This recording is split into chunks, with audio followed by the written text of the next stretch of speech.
Hi guys, welcome to my video. Today I'm going to install a satellite cable. I wasn't quite sure what ends I need on the satellite cable, but it is actually type F ends on both ends of the cable that we need. As you can see here, this is the cable that I've used. It's a 30-meter cable that I got from Amazon. I didn't quite need 30 meters of cable, but the price of the cable for a 10, 20 or 25 meter, there was nothing in it really. I thought I'd use whatever was left over as spare. Okay, so you can see I've taken off one of the original cables that was there. Just unraveling the cable and putting the cable behind the satellite dish. There's two F-type connectors with a compression type fitting, and this compression type fitting is probably pretty good, probably better than the original screw-on type fittings. So I'm using the compression fitting on the satellite dish end. So I'm just feeding the cable in through the back of the hollow tube. And I'll just be screwing the connectors in. The front of the LMB, it slides down to then hide the F-type connectors.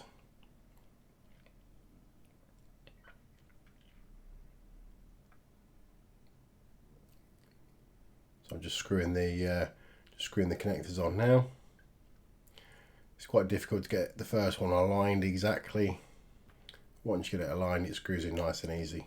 I wasn't quite sure this particular end on the LMB, whether it was an F-type connector or what. I've not done one of these before, but it's just the standard connector you'd get on the other end as well. So it's the F-type connector you get on your Sky box or pre-sat box. So on the other end of the cable, basically what I'm going to do is cut the cable to the right length, thread it through a hole, and then use the screw type connectors at the other end, so I've not got to buy the compression tool to fit the other end. Okay, so they're installed, and then the front just slides down to cover the cables and stop the water getting in.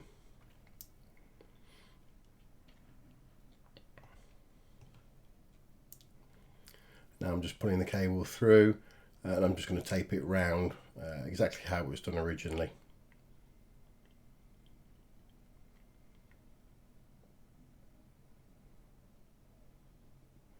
Just using electrical tape here.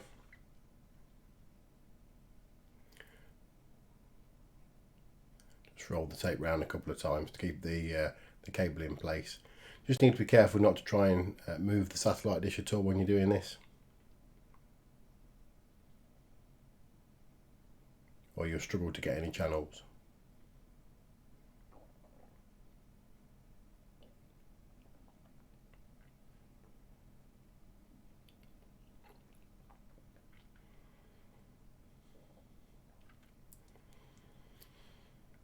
The actual cable comes with some clips. I did use these clips, but the clips were the nail on the clips weren't very long. Ideally what I should have done is bought some longer, better clips really, but they were just about good enough to do the job. And what I'm doing here is I'm just nailing them into the mortar, the brick mortar, because it goes in easier.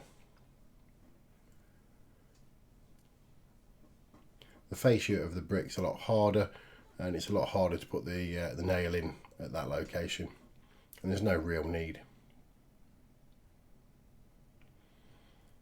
This particular cable, there's two cables running to the LMB, so you can watch one channel and record one channel at the same time.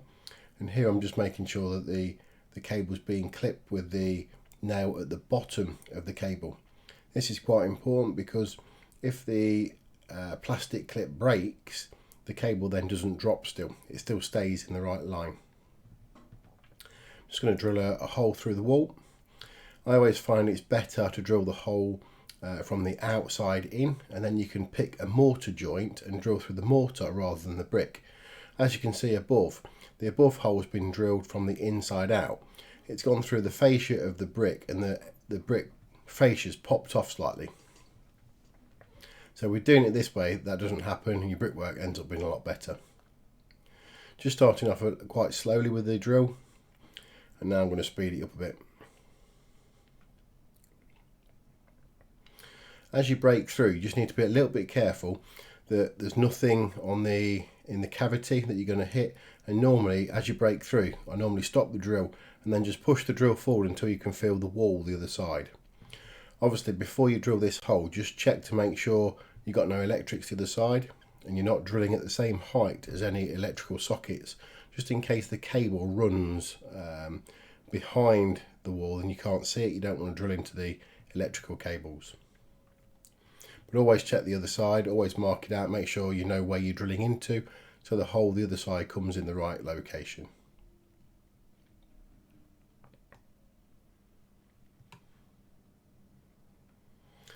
This is the F-type connector, and I'm just using the original screw-on connectors that were on the cable that I'm replacing.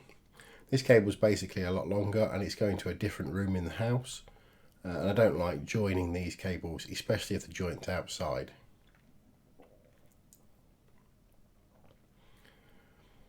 Just trim back the outer sheathing. What's quite important here is you really want the cable or the connectors to be roughly the same length, so they're even. So when you screw them into the box, one's not fighting the other.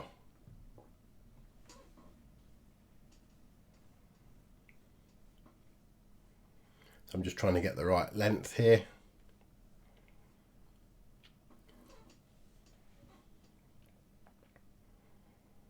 We've got the shielding on the outside.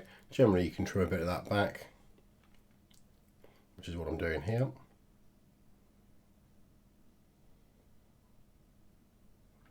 And then there's some foil, and basically you trim the foil back.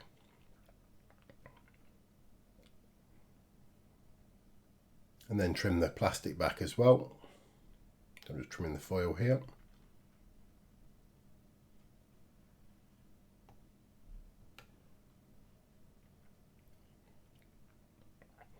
I'm just trying to gauge roughly where the connector is going to sit, and it wants to be roughly the same length as the other connector that's already on.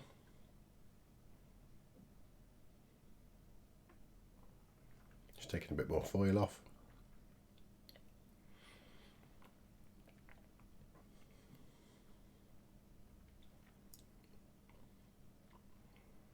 Now I'm just trimming the plastic back off the core.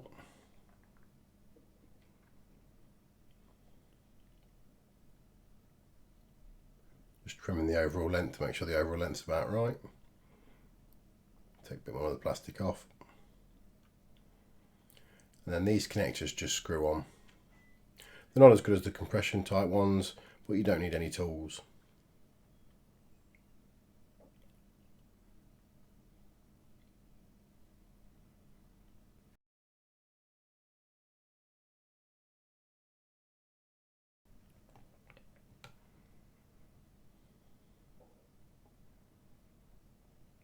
Just take a bit more of the plastic off.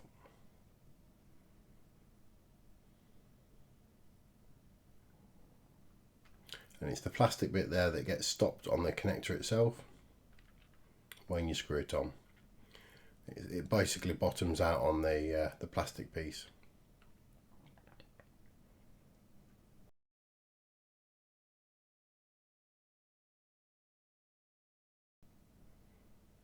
There you go, so that's fully in position. Now I can just trim the core back probably a fraction. It's probably a fraction long. And they're both the same length. Okay, thanks guys for watching my video.